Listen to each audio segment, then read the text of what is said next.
Welcome to the P.A.S. Report podcast. If you're tired of censorship, outraged by government abuses, and thirsty for real insights, then you're in the right place. Get ready, because here, the fight for freedom never ends. Here's your host, Professor Nick Giordano. Hello, everyone, and welcome to the P.A.S. Report podcast. This is your host, Nick Giordano. Now, make sure you follow and subscribe to the podcast so you don't miss an episode. Also, visit the P.A.S. Report website, pasreport.com. Sign up for the newsletter, read the show notes, and share this episode. Share it with your family and friends. You know, 2025, it's here, and it's good to be back. I took a little hiatus during the Christmas and New Year's break. It was a good time to get away from social media for a little bit. And I probably shouldn't be saying this, but while politics and the news play an important role in our lives, sometimes you have to step away and focus on the things that are much more important. You know, every now and then, it's good to get away from all the noise that exists. You have to disconnect from the distractions. You have to disconnect from the demands of everyday life and understand what's truly important. Now, just because I was gone doesn't mean that the news stopped. And 2025 certainly picked up where 2024 left off.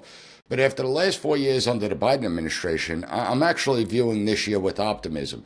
You know, in about a week and a half, Donald Trump will be inaugurated as the 47th president of these United States, despite the Democrats being very sad about that. Republicans in the House were able to avoid the chaos. They reelected Mike Johnson without any major drama. They now control the Senate. President Trump's been certified, and we could be off to a very productive new year. Meanwhile, you have Democrats that are still grappling with their political identity. They were defeated in the election. Some want to move back to the center. They want to moderate a bit, change the messaging. Others want to double down on the disastrous policies and the exact reasons why they lost the election in the first place. In any event, while I am optimistic, it doesn't mean that we can now take a step back and relax. It is important that we hold Republicans accountable and keep the pressure on them. We have to pressure the Trump administration to promote limited government. That's key. Fiscal responsibility, international stability. You know, since I began this podcast, the core focus has been on how far we have deviated from the founders' vision and how we have been trending towards authoritarianism for quite some time. We need to reverse that trend. And while the 2024 election may have been a course correction, it doesn't mean the fight is over. If anything, it's just beginning. It's a long process to restore the principles of liberty and self-reliance, limited government that made this country great in the first place. And the founders warned us about the dangers of centralized power. As we move forward, it's critical that we don't simply replace one overreach with another. We have to be vigilant. We have to be engaged. And we have to be ready to call out any actions, no matter which party is in power, that threaten our freedoms, our constitutional framework, and the safeguards that have been put in place. And I'm going to continue to promote the values of individual liberty, limited government, and the importance of civic engagement.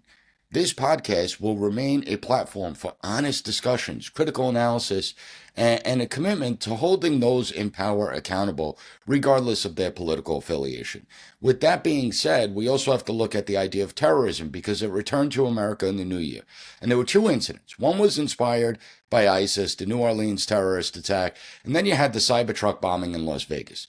And this is what I want to focus on today. I want to talk about these two incidents, the intent behind them, their implications, what may be coming down the pike, and a warning to avoid the fear-mongering that has already started, a warning to avoid the calls for sweeping government measures that are going to further erode the freedoms that we have in the name of security like we did following 9/11. And here's the real question. How do we address these threats without sacrificing the freedoms that define us as a nation? That's exactly what we'll tackle in today's episode of the P.A.S. Report podcast. It's going to be a discussion that's going to explore how we can navigate the challenges without compromising our principles. And I'm going to get to it all. So the first thing I want to talk about is the Cybertruck bombing in Las Vegas, because this is a bizarre case by any measure. You have a Green Beret, Special Forces, active duty soldier, Matthew Leivelsberger, who rented a Cybertruck and detonated explosives outside the Trump International Hotel in Vegas. Understand that when it comes to these types of incidents, I don't try and speculate. I go by the information that's been released. And in this case, by all accounts, Leibelsberger was a decorated Army veteran who served a few tours in combat and had a distinguished military career, which included a Bronze Star with Valor, an Army Commendation Medal, and 5 Good Conduct Medals. 2 manifestos have now been released. In the first manifesto, he calls for service members, veterans, and all Americans to take over D.C. He says our government is weak, feckless, and self-serving. And he's not necessarily wrong. He exclaimed that America is in need of a hard reset and that the Democrats and ideological bureaucrats, in his words, must be purged from government by any means necessary. In the second manifesto, he rails against our cultural degradation, the lack of morals and respect, greed, corruption, the breakdown of the family unit, screen time, obesity, the attack on masculinity. I mean, he's all over the place. Income inequality, cost of living, homelessness, and again, personal enrichment of our officials. He explains that this is not a terror attack, but a wake-up call to Americans. He explains that he's doing this to, quote, end our sickness, and that he needed to cleanse his mind of the brothers he lost. Here's the thing. While I understand his frustration with some of these issues, there is no justification for his actions. As a highly trained individual, he knew the potential consequences of detonating explosives near innocent civilians. Even if he aimed to limit the blast radius by using a Cybertruck, he knowingly risked lives. At the same time, I imagine he could have built a much more sophisticated and deadly bomb if he wanted to, given his training. And while he was a Trump supporter, I still don't understand why he chose the Trump Hotel. It doesn't make much sense to me. And there's a lot of people that will go off and speculate about this. But when we look at it, I don't care what his grievances were. It doesn't give him the right to blow up a Cybertruck, put innocent people at risk, and damage property. You know, I started this podcast because I was fed up at what I was seeing within our government. I was fed up with what's been happening over the last 2 decades. And if you have a problem with the government, then you get on a platform and you speak out. You don't conduct attacks. With that being said, this was not a terror attack. This is not terrorism. Terrorism is a word that has lost a lot of meaning because it is so overused today. You know, I have a very strict definition of what terrorism is, and it's the intentional targeting of innocent civilians to instill fear and pressure government to change policies. However, what this does represent is a profound failure of the system to identify someone who is in need of help before they became a danger to themselves and others. He was diagnosed with, suffered from PTSD, and that's no excuse. He may have suffered some traumatic brain injuries on his time in the battlefield during a tour of duty. He sought treatment for depression. He sat for 3 mental health counseling sessions between August and December. And we still don't know if he was deemed suicidal as a result of these sessions, but I suspect we're going to find out sooner or later. Ultimately, that's what this was. It was suicide. Far too many of our soldiers and veterans have become collateral damage of war. And this is another reminder on the toll that war can take. It's why every single politician should think long and hard before they send our sons and daughters to faraway lands for wars that last forever, for wars that have no clear objectives. Now, I want to turn to the actual terror attack that brought us into the new year down in New Orleans. And there are some coincidences between Leibelsberger and the New Orleans attacker, Shamsuddin Jabbar. And it would be irresponsible for me to ignore these similarities. Both men were veterans of the Afghanistan war. Both of them rented vehicles from the same company. Both of them were stationed at the same base at some point, both here at home when it comes to Fort Bragg and during their deployment to Afghanistan, and both had distinguished military careers. While there is some overlap, there is zero evidence that they knew each other. First of all, they were in completely different units that wouldn't interact with each other. Secondly, Fort Bragg is like a mid-sized city with a population of nearly 250,000 people. It's more than likely they never even met. The similarities appear to end there. Now, Jabbar left the military in 2020, and he was a civilian at the time of the attack. There is also little doubt of his motivations, as it recorded a message pledging his allegiance to ISIS. He carried the attack out with an ISIS flag. He intentionally targeted and killed 14 innocent people before dying in a shootout with police. Amazingly, the FBI initially came out and said they don't know what his motivation was, but it appears that radicalization was going on. The process happened over the last year and a half. He was isolating himself. You had a push for hardline radical Islamic views. It was in line with the Wahhabi sect of Islam. And there are a few things that concern me when it comes to Al-Qaeda and ISIS. A few things. And we have to look. Are we beginning to see a resurgence of these organizations? They've been very active over the course of the last couple of years. And this is a big problem. You know, when we're looking around the world, we see the last 3 years, these groups have been able to grow. We've seen attacks in the Philippines, France, Vienna, Britain, New Zealand, Oslo, Brussels, Moscow, and a bunch of other countries as well, some of them prone to ISIS terror attacks like Afghanistan. Now, Al-Qaeda has been much quieter in the last few years, but they are far deadlier. And the main difference between Al-Qaeda and ISIS isn't the radical ideology. They share that. It's how they conduct the attacks. While ISIS has a sophisticated radicalization process, they conduct small-scale attacks. These attacks, they don't need to be sanctioned by ISIS leadership. As long as an individual pledges their allegiance to ISIS, they get the blessing. These are much more difficult to stop because they're small-scale in nature. They're the lone wolf-style terror attacks. When it comes to Al-Qaeda, they prefer the large-scale, spectacular attacks. These attacks require a lot of planning, training. They're designed to kill a large number of people, and they destroy property. And what they want to do is garner worldwide attention. They want to make maximum impact. These style attacks are much more difficult to pull off because of their sophistication and the communication that goes on. But if they are successful, they are much deadlier.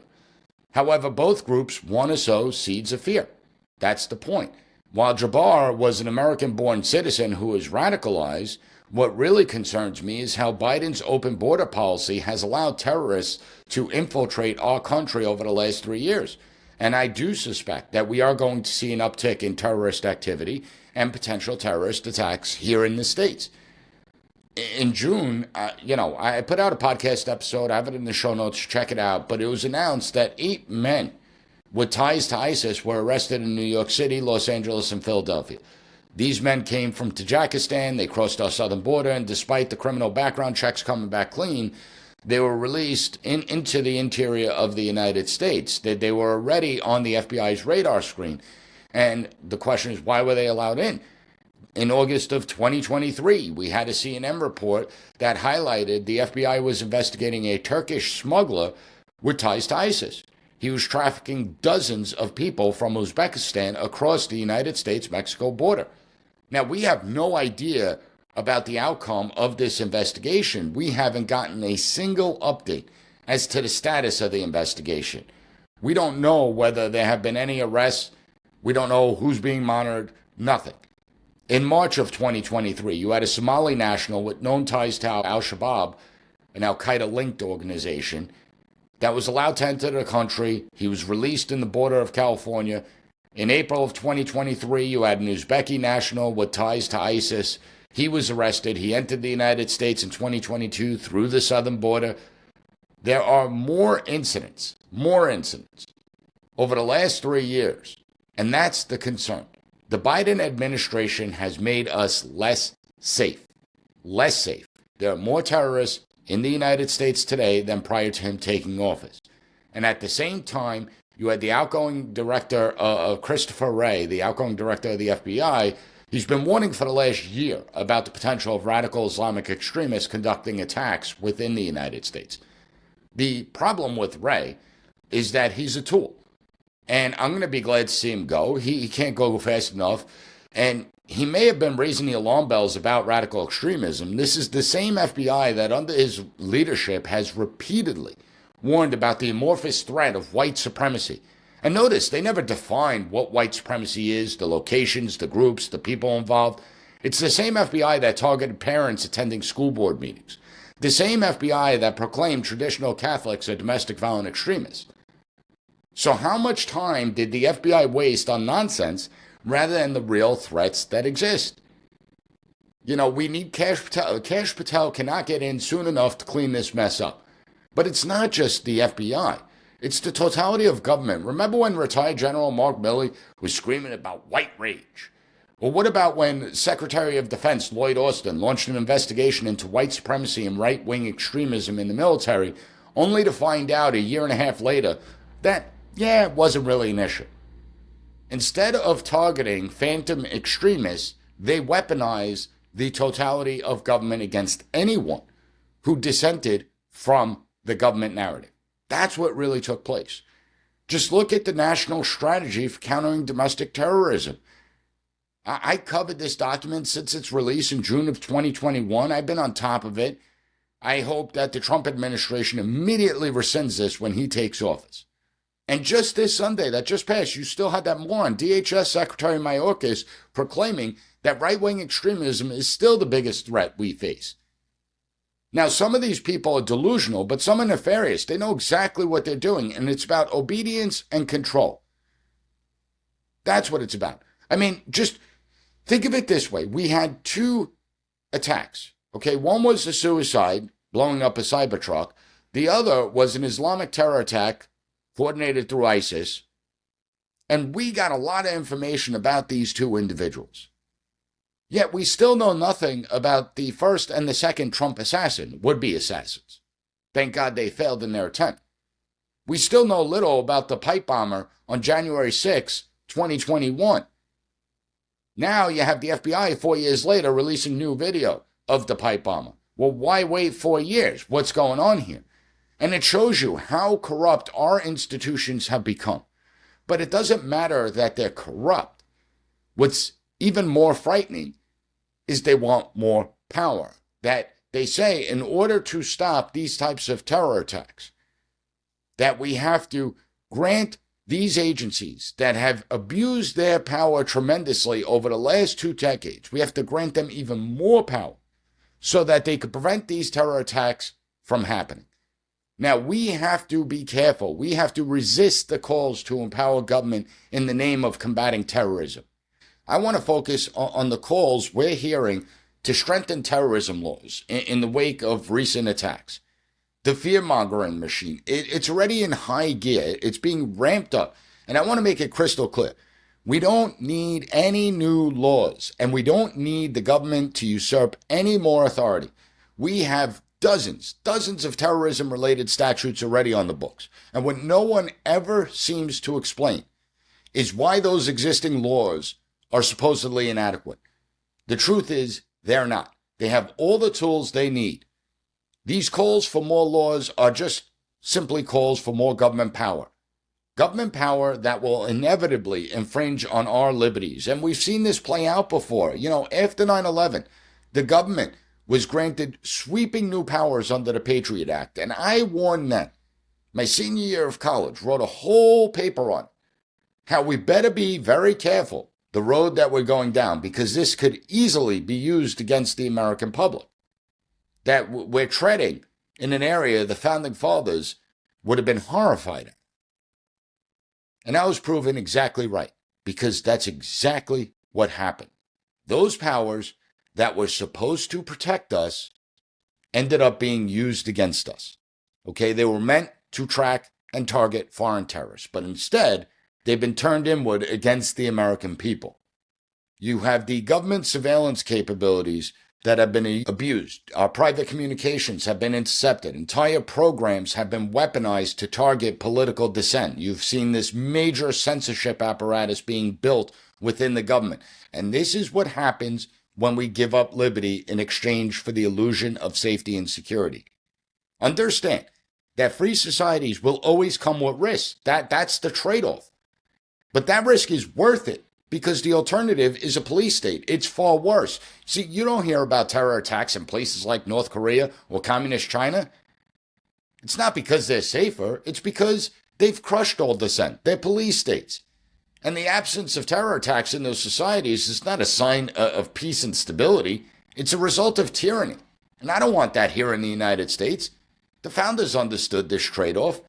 They warned us about the dangers of centralized power. They stressed that the price of liberty is eternal vigilance.